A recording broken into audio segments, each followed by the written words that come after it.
in the 21st Century by the French economist Thomas Piketty. One of the most discussed academic books published since the turn of the century, it analyzes the role that capitalism plays in global inequality. For years, most economists have believed that capitalism reduces inequality between the richest and the poorest in the long run. For example, the Kuznets curve hypothesis suggests that inequality rises when countries industrialize, but then falls. Piketty disagrees. He claims that capitalism creates greater economic inequality. The Kuznets curve was constructed using data relating to wealth and income collected from the late 19th to early 20th century.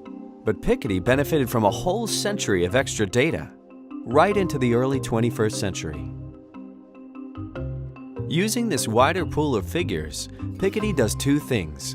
He argues that Kuznets' data is misleading because it was drawn from what turns out to be a very unusual period of history, and he creates a theory he calls the central contradiction of capitalism. So what is this central contradiction of capitalism?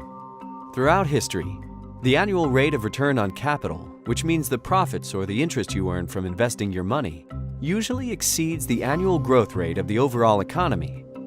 Return on capital, or R, has remained relatively constant at around 5% despite radical changes in who controls the capital. It's generally the rich and individuals who inherit it, and whether it's held as gold, bonds, land, or in an investment portfolio.